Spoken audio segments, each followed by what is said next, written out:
S'il vous plaît, madame, en fait, moi, c'est la flèche. Et quand je viens de te voir, je me dis que tu es vraiment une dame qu'il me faut. Tu es vraiment une femme qui mérite un gentilhomme comme moi. Alors, ce qu'il y a, j'aimerais que nous allions nous asseoir quelque part, discuter autour d'un verre et vous parler de mes projets. Alors, tu vois, je peux sortir avec toi. Quoi? Ah, on dirait un nouveau enseignant. Tu parles d'un nouveau?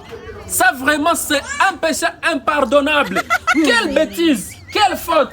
Un nouveau enseignant. Au fait, l'adjectif nouveau c'est dit nouvelle lorsqu'il vient avant un nom masculin singulier commençant par une voyelle ou soit H muet. Donc il fallait parler d'un nouvel enseignant. Tel est le cas même chez les adjectifs comme beau, beau qui devient belle. Et quand je parle d'un nouvel enseignant, avant que je ne parle de l'adjectif beau, quand je parle d'un nouvel enseignant, un nouvel, c'est pas que vous allez mettre ça au féminin et doubler le L. C'est N-O-U-V-E-L.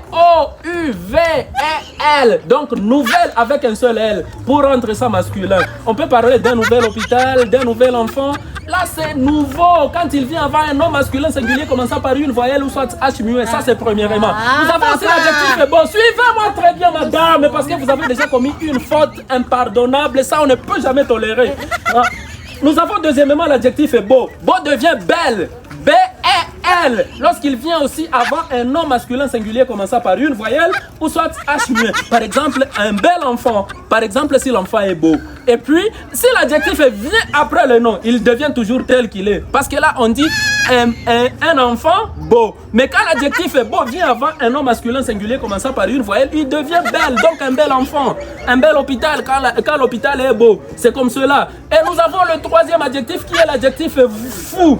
L'adjectif fou devient folle. F-O-L. Lorsqu'il vient aussi avant un nom masculin singulier commençant par une voyelle ou soit H muet. Par exemple, un fol homme. Un fol enfant.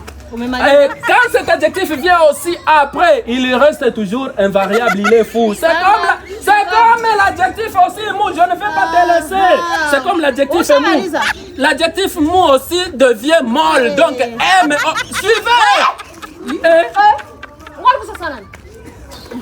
Il faut accepter l'apprentissage. Mou devient molle, M-O-L. Lorsqu'il précède aussi un nom masculin singulier commençant par une voyelle. Comment je m'étais trompé avec une telle fille?